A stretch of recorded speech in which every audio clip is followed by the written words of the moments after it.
Today, I'll explain Thrawn's defeat at the Battle of Bilbringi.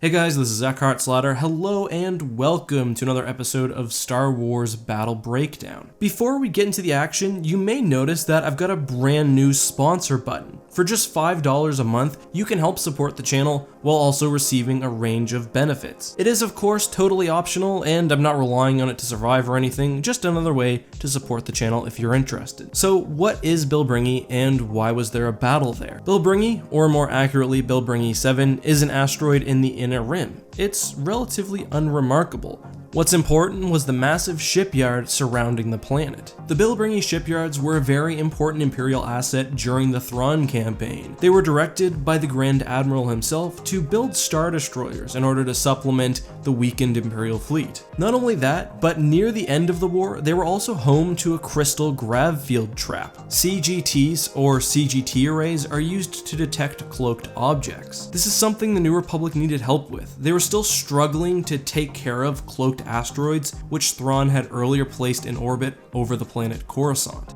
Because of that, and the need for a serious morale boost after a string of losses, the New Republic planned an attack on Bilbringi. The lead up to the battle is actually fairly complicated. Both forces moved assets on a macro level, attempting to hide their true intentions. As they did before the Battle of Endor, the New Republic feigned an attack somewhere else in the galaxy, this time at Tangreen, while secretly targeting Bilbringi. This was all very obvious to Thrawn, who, while appearing to fall for the trap, actually massed a major force at the Bilbringi shipyards. In total, Thrawn commanded a fleet of 24 Star Destroyers, 8 Interdictor Cruiser, 30 Dreadnoughts, and various other smaller ships. This is where things get interesting. As the Empire prepared for an attack, the newly formed Smugglers Alliance under the leadership of Talon Karrde was executing their own plan. Using the fact that the Empire was relying very heavily on smugglers for resources, especially electronic components, and the fact that much of the production was actually happening at Bilbringi, the Alliance had a cover for their own massing of ships. Deciding that the New Republic was the lesser of two evils when compared with Thrawn, they decided to steal the CGT themselves and of course sell it to the New Republic for a nice profit. In fact, when the Imperial fleet first exited hyperspace near the shipyards, many of the smugglers believed that they were about to be attacked, but the Empire took no interest in them. This was obvious not only because they weren't being shot at, but also because the Empire's ships were moving into an entrapment formation.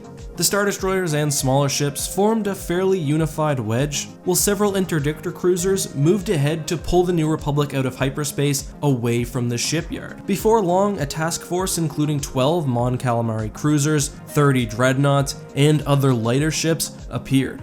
The Interdictors, having successfully pulled the ships out of hyperspace, safe distance away from the shipyards, moved back to the Imperial line, which was now advancing on New Republic forces. The Interdictors were thus able to stop the fleet from jumping while also being protected by the larger ships.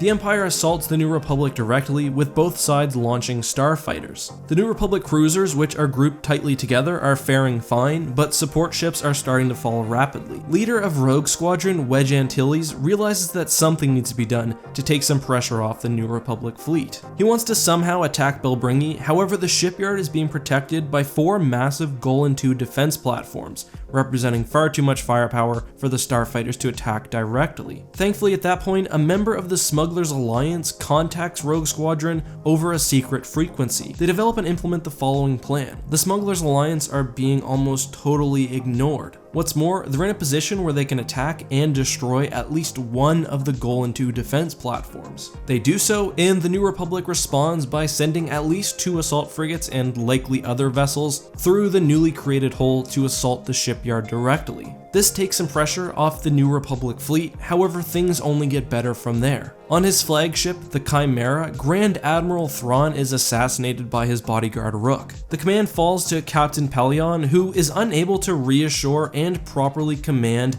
the various Imperial Star Destroyers. All sense of battle coherence or overall tactics is lost, and the only option at this point is a full retreat. Thrawn's empire would break up soon after, and the New Republic would move into a position of power. This leaves us with a few questions. What if Thrawn hadn't died? I think the New Republic was fairly heavily outgunned here, and if Thrawn could have maintained fleet stability, even with one setback, I think they would have eventually overwhelmed the New Republic. Not only that, but they could have killed Admiral Ackbar, although there was some talk of letting him escape to sow confusion in the New Republic political hierarchy, and just generally continued the massive military demoralization of the New Republic. Another question is, what's the best way to deal with the New Republic breaking through the Golan defense perimeter? To be completely honest, I think a loss of the shipyard, even a total loss, would have been worth it to destroy that many New Republic ships, and had Thrawn survived, I bet he would have at least considered just pressing their advantage. What other options were available to Thrawn? Well, one interesting one that we see in the Essential Guide to Warfare is the fact that the Pentastar alignment considered sending the Reaper, an Executor-class Super Star Destroyer, to aid Thrawn's forces. Thrawn was spread so thin at this point. With just a few more ships from one of the various warlord factions across the galaxy, he probably could have stomped out the New Republic. That, however, is just my opinion. What do you think of this battle? Do you think Thrawn got a fitting end? What would you like to see in canon? Let me know all of that and more down in the comment section. Thank you guys once again so much for watching. Until next time, this has been EckhartsLadder. May the Force be with you.